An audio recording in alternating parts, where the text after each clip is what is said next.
Hello everyone, welcome to my channel Undercover Comics from Seoul, South Korea. This is Comic Haul and Review number 3. I'm going to avoid major spoilers and give you my general review and rating of each comic in this poll.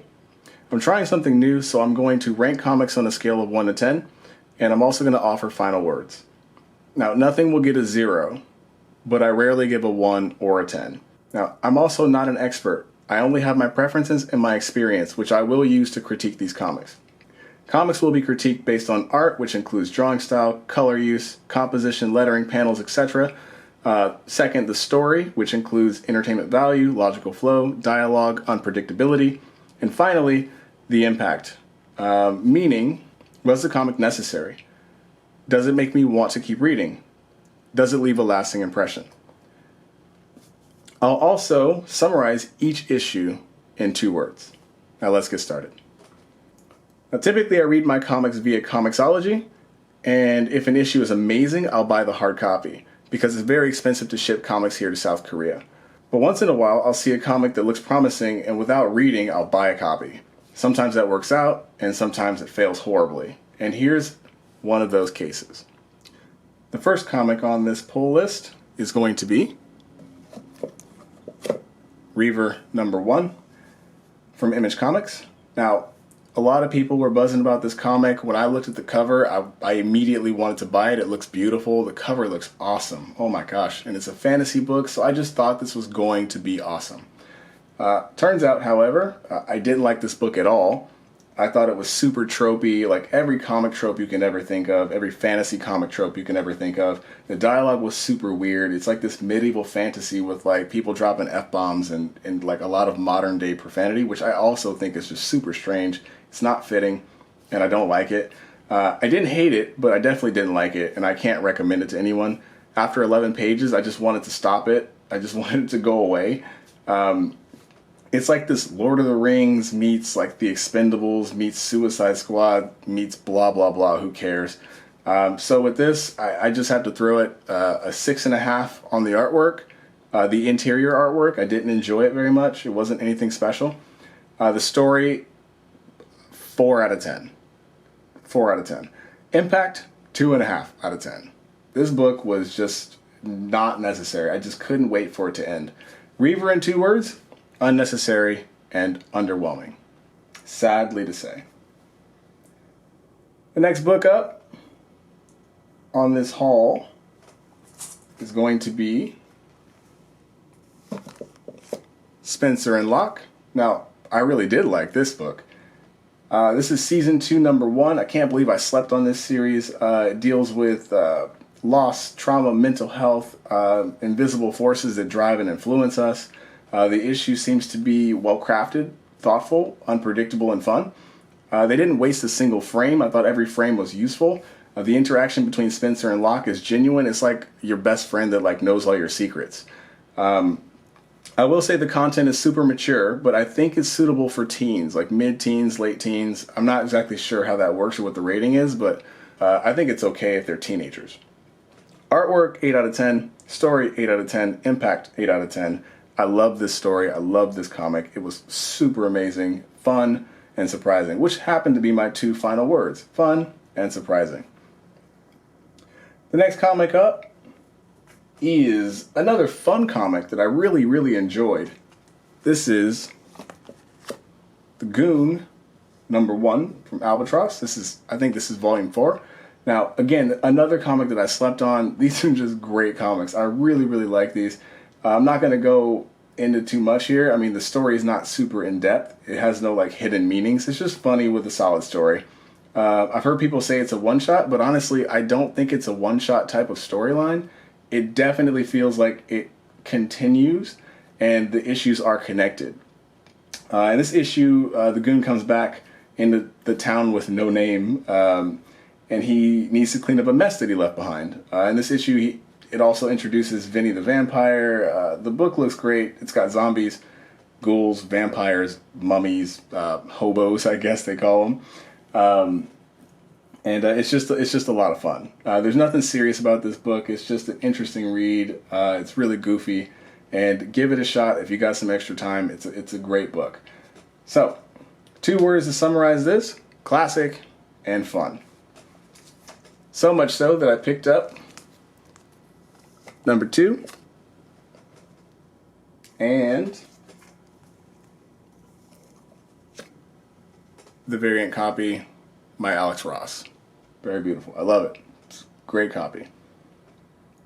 Alright, so that is all of my indie comics, if you want to call Image indie. Again, I'm not sure how people feel about that. I consider Image indie. What do you think? Let me know in the comments below. But that's the end of my indie/image run. So, moving on to the next set of comics. I'm going to begin with a book that I really enjoy, but it's really, really dark, and I really like that about the book, but it is really, really dark. So, this issue is probably the darkest that I've seen so far. It's Batman and TMNT, Season 3, Number 3, whatever you want to call it, issue number 3 as well. And this comic, I liked it. I really, really liked it. I'm not a huge fan of the art style. I know I've heard, people talking about how much they love the art and so on and so forth. The art is good. It really is good, but it's not my favorite style of art. It just isn't. It just isn't. That's not to say that it's bad, but it's just not my favorite. The story is great. It's an Elseworld story. I really like the alt realities, especially with Batman. Batman Ninja, you know how I feel about that. It's amazing. Batman is in full ninja mode right now. He's actually a brother of the Turtles, and not to go too deep into the story because I don't want to spoil anything, but there's like a new origin story of Batman and the Turtles and their relationship in this issue. Now, it's obviously an Elseworld story. There's some things going on. There's some funny business happening, and it's really interesting. Give it a shot if you've got some time. I mean, on the front cover you can see that the Turtles, if you can see here, you'll see the Turtles are, there's Michelangelo, there's Leo, there's Donatello, there's Raphael, and they all are in the likeness of other Batman-related characters, like Robin, Nightwing, so on and so forth, right? Red Hood. And that's really interesting as well. But again, not going to get too much into the story. If you have time, pick it up. It's awesome, but it is very dark. So artwork, 7 out of 10. Again, not my favorite artwork, but you'll have to look at it yourself, flip through it if you get to the store, check it out for yourself, see if you like it. 7 out of 10 on artwork. Writing, 8 out of 10. You know how I feel about Tenian. You know how I feel about this DC IDW crossover. I think it's great. I think they should keep it going. I think that this got legs. I think that this could be the foundation of future movies, and I hope they keep that going.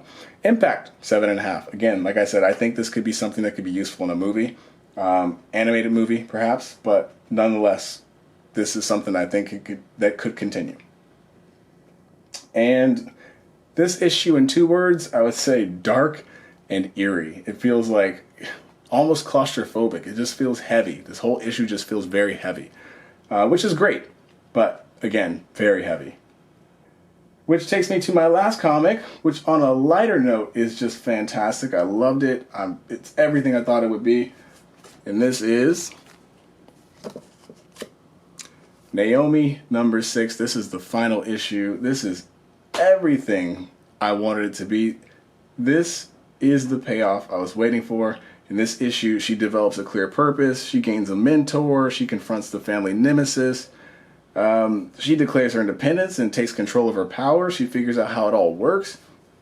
And I'm really excited to see what she can do. Well done. I can't say enough about this series. I think it was excellent. I can't wait to see what they do next with her. Not only was I happy with the series, but I was also happy with this issue. I thought it was amazing. Again, the art, fantastic. There's nothing else I can say about the art.